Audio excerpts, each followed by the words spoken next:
maling 271 triliun. Itu buat pemilu aja berapa itu ya kemarin kepakainya mungkin. Tapi kita lihat bagaimana disparitas yang semakin tinggi. Beda nasib antara Sandra Dewi dan tukang martabak yang viral.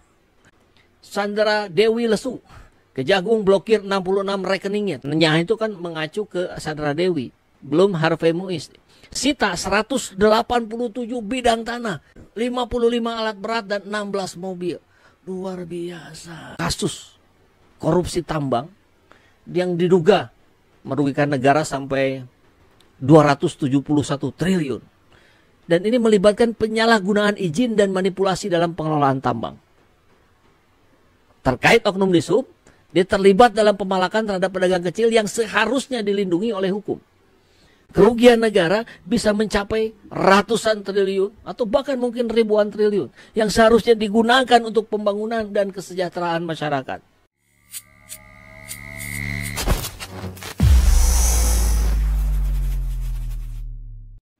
Bismillahirrahmanirrahim. Assalamualaikum warahmatullahi wabarakatuh. Salam kedaulatan rakyat. Sahabat SC, kita dihadapkan pada berbagai persoalan pelanggaran yang terjadi di negeri ini, dan itu membuat sebuah sinyalemen kuat bahwa negeri ini semakin tidak baik-baik saja. Ya. Ada kasus yang terbongkar 66 rekening dari grupnya siapa itu, suaminya Sandra Dewi ya. Sandra Dewi, Dewi Sandra suka ketukar-tukar. Sandra Dewi ya, betul ya. Harvey Muiz, suaminya beserta gengnya barangkali itu sampai terbongkar ada 66 rekening. Luar biasa. Atau bahkan pertanyaannya karena tidak terlalu detail, kita bertanya 66 rekening ini atas kepunyaan Dewi Sandra saja atau berserta kelompoknya. Tapi kalau betul-betul hanya punya Dewi Sandra, luar biasa. Itu passwordnya sama nggak ya? 66. Kan kita sulit mengingat password, apalagi harus diganti-ganti. Jadi maling 271 triliun. Itu buat pemilu aja berapa itu ya kemarin kepakainya mungkin. Tapi kita lihat bagaimana disparitas yang semakin tinggi. Beda nasib antara Sandra Dewi dan tukang martabak yang viral. Kita akan coba lihat, kita akan coba kupas, kita akan coba bahas ini. Pertama ya, kita akan lihat dulu di sini. Sandra Dewi lesu, Kejagung blokir 66 rekeningnya. Tuh berarti rekeningnya Sandra Dewi saja hanya 66 rekening. Anda punya berapa Bapak Ibu? Paling 1 ya, 2, maksimal 3 lah gitu. Ini 66. Jangan-jangan di BCA ada 10, di Mandiri ada 10, di BSI 10, gitu kali ya. Blokir 66 rekeningnya, itu kan mengacu ke Sandra Dewi, belum Harvey Muiz. Sita 187 bidang tanah, 187 bidang tanah. Jadi barangkali kita estimasikan saja ya, 5 di Jakarta, 5 di Bandung, 5 di Surabaya, 5 gitu kali ya. 5 di Australia, 55 alat berat dan 16 mobil. Luar biasa. Artis Sandra Dewi lesu usai diperiksa selama 10 jam. Nggak ada lagi sarang heo. Bahkan Kejagung turut memblokir semua rekening Sandra Dewi yang jumlahnya fantastis. 66 rekening. Luar biasa. Biasa di luar. Bukan itu saja. Jaksa Agung juga menyita 187 bidang tanah yang tersebar di beberapa tempat. 55 alat berat dan 16 kendaraan. Rabu itu merupakan pemeriksaan kedua kalinya yang membuat sang suami Harvey Muiz jadi tersangka. Luar biasa, 10 jam katanya diperiksa, menerima 40 pertanyaan. Jadi tidak ada lagi sarang heo yang kemarin ditunjukkan ya pada pemeriksaan pertama. Luar biasa. Ini sesuatu yang kemudian membuat saya kira kita mudah lah kalau kita sudah menggunakan hati nurani, mudah itu untuk membedakan. Dan kasus ini tentu cukup menghentak dan menarik perhatian publik.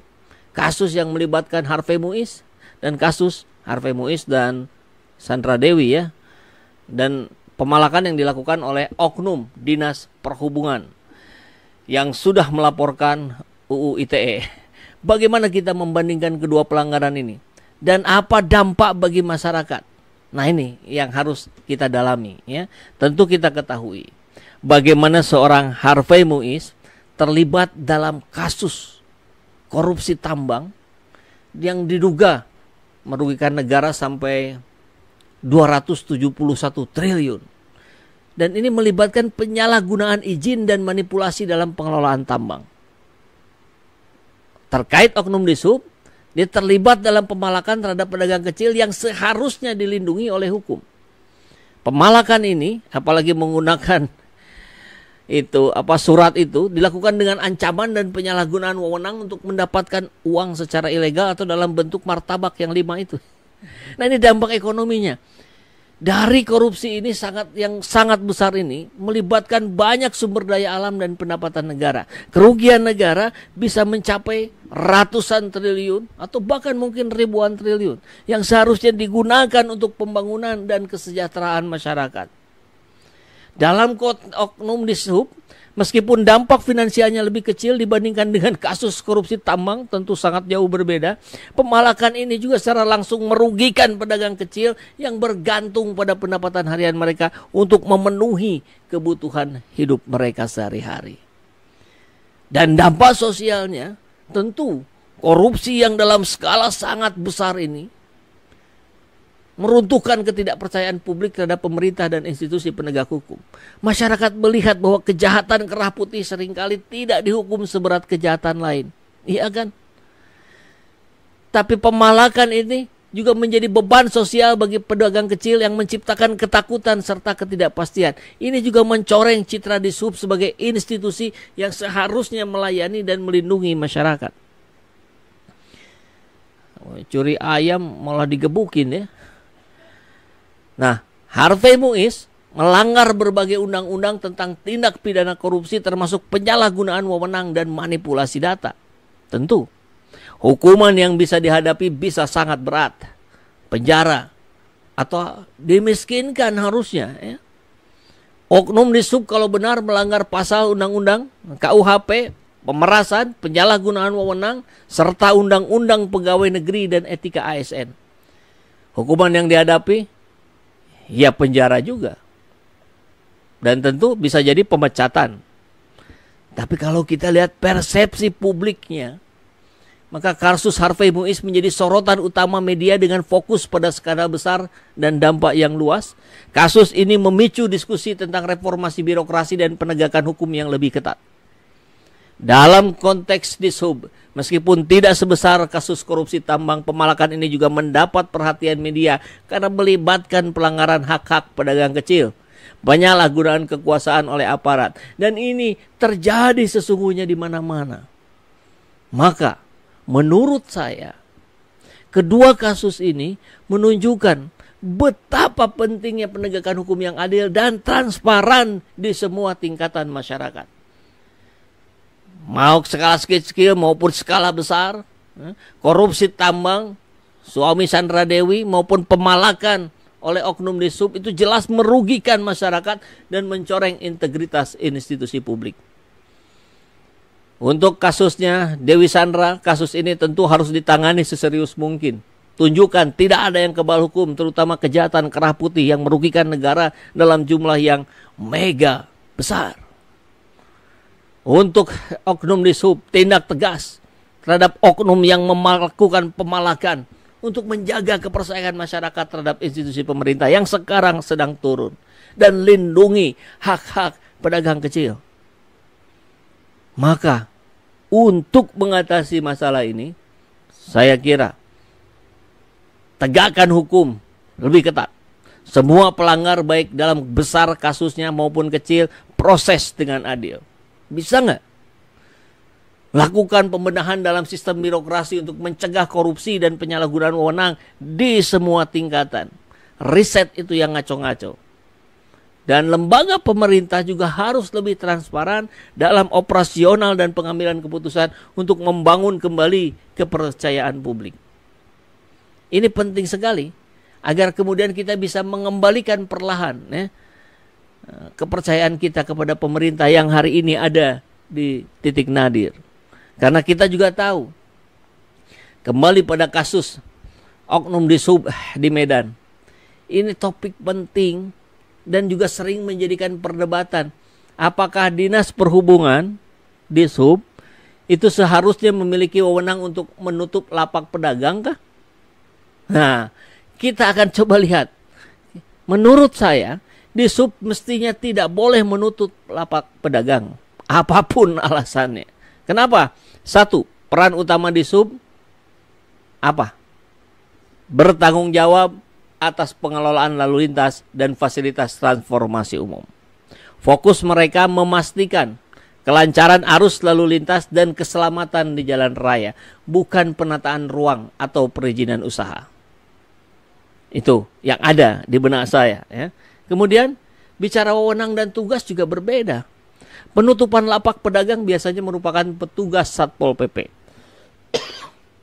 Ya, atau Dinas Perdagangan dan UMKM lah.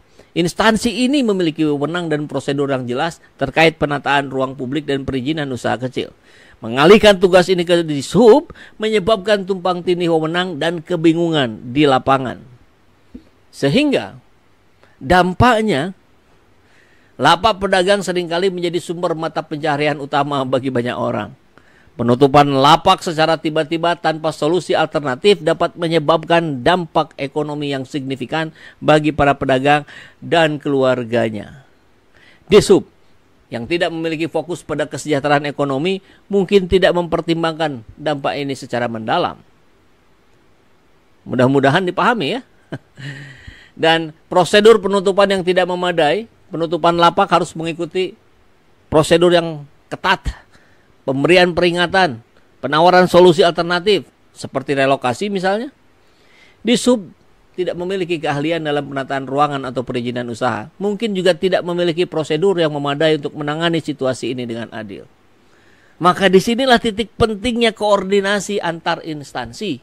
Daripada Dishub mengambil alih tugas yang bukan wewenangnya, lebih baik ada koordinasi yang kuat antara Dishub, Satpol PP, dan Dinas Perdagangan.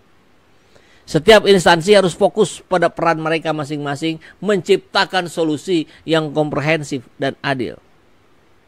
Dan menurut saya, tentu tidak boleh menutup lapang pedagang karena fokusnya berbeda untuk Dishub. Tugas utama mereka adalah pengelolaan lalu lintas, bukan penataan ruang atau perizinan usaha. Karena dampak sosialnya, penutupan ini mengakibatkan banyak kerugian bagi para pedagang. Pedagang kecil terutama, bukan pedagang seperti Harvey Muiz. Prosedurnya juga harus dibenahi secara adil dan manusiawi.